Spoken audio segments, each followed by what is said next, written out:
Pour en savoir davantage sur ce rapport accablant, je reçois donc la commissaire à l'environnement, Julie Gelfand. Bonjour, Madame Gelfand.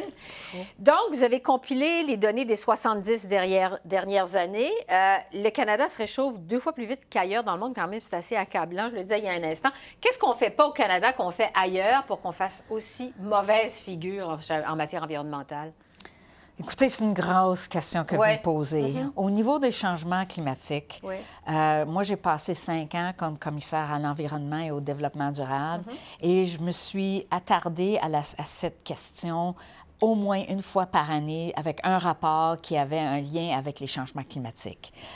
Donc, on a passé des audits sur l'énergie verte, sur les municipalités, puis leur travail pour rendre plus vert nos infrastructures, l'adaptation que le gouvernement fédéral fait. Est-ce qu'on va atteindre nos objectifs, nos cibles de réduction de gaz à effet de serre? Puis, en gros, je dirais, dans les 5 années que j'étais commissaire, on a vu que le Canada n'était pas prêt. On n'atteignait jamais nos réductions de gaz à effet de serre. Et en plus, on n'était pas prêt pour s'adapter aux changements climatiques qui viennent, qui vont venir, puis qu'on vit déjà. Alors, dans mon dernier rapport comme commissaire, j'indique qu'il faut qu'on continue de travailler sur ce dossier. C'est vraiment le dossier pour le centenaire. Pour les générations futures, c'est important de leur laisser un Canada qui est vivable. Et donc, il faut être prêt pour s'adapter. Il faut réduire nos émissions de gaz à effet de serre.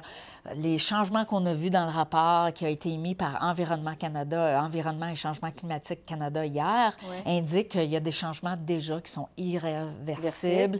Puis ça va simplement continuer si on ne diminue pas nos émissions de gaz à effet de serre. Bon, juste un mot sur le fait que vous vous êtes aussi penché sur des subventions canadiennes aux combustibles fossiles. Là encore, vous constatez des lacunes canadiennes, notamment lors de l'achat du pipeline Trans Mountain. Qu'est-ce que vous avez constaté exactement? Écoute, on a regardé l'engagement qu'a pris le gouvernement fédéral pour réduire les subventions aux carburants fossiles qui sont dites inefficaces.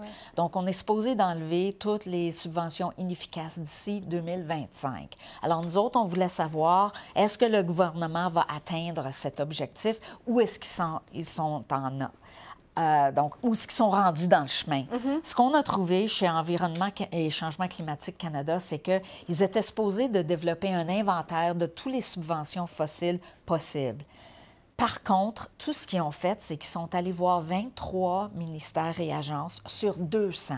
Selon nous, l'inventaire n'était pas complète.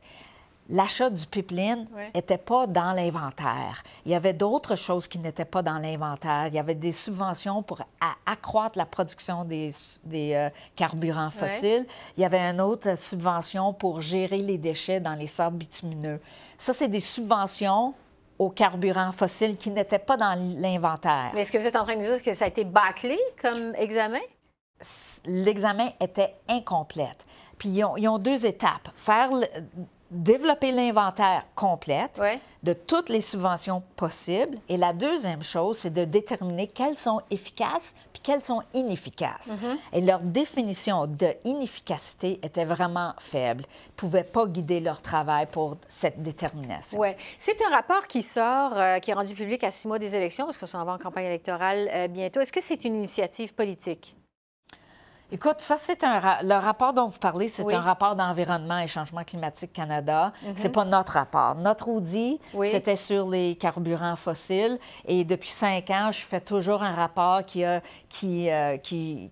a trait ou qui parle des changements climatiques. Donc, c'est 2 choses différentes. C'est 2 choses différentes. Oui, OK. Et là, vous, justement, en fait, vous prenez votre retraite bientôt. Vous terminez un mandat de 5 ans. Qu'est-ce que vous espérez des suites de ça, alors que, justement, on s'en va en campagne électorale? Écoutez, il faut que tout le monde nous aide. Il faut que toi, moi, les compagnies, les gouvernements municipaux, fédéraux, provinciaux, territoires, tout le monde doit travailler pour réduire leurs émissions et tout le monde doit travailler pour s'adapter parce que ça s'en vient.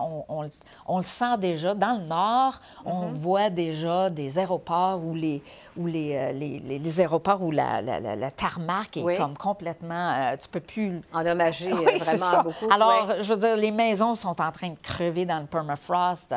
Il y a des problèmes. On va continuer de les sentir jusqu'à temps qu'on réduit nos gaz à effet de serre. C'est le temps parce que selon le rapport qui a été révélé hier, finalement, d'ici, si on ne fait rien, d'ici à la fin du siècle, le mercure va augmenter de 6 degrés au Canada. C'est quand même assez important. Oui. Est-ce que vous pensez, puisque, Mme Gelfand, vous prenez votre retraite et vous venez de passer 5 ans quand même là-dedans, que les gouvernements nous sensibilisent assez à l'environnement? Ils sont d'abord eux-mêmes assez sensibilisés à l'environnement et sensibilisent assez la population?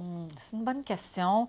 On n'a pas fait d'audit là-dessus, donc je peux pas, on n'a pas passé en audit. Mais de votre expérience personnelle, je dirais que le travail du gouvernement, c'est de prendre des engagements puis de les atteindre.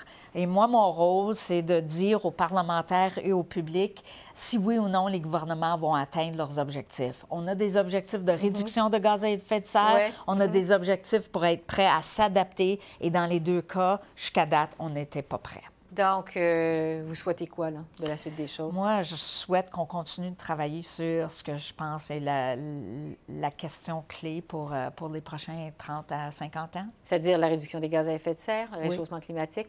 On va voir ce qu'elle va donner. Ça devient un enjeu de la prochaine campagne électorale. Merci beaucoup, Mme Gelfand, et bonne retraite. Merci. Merci. Au revoir.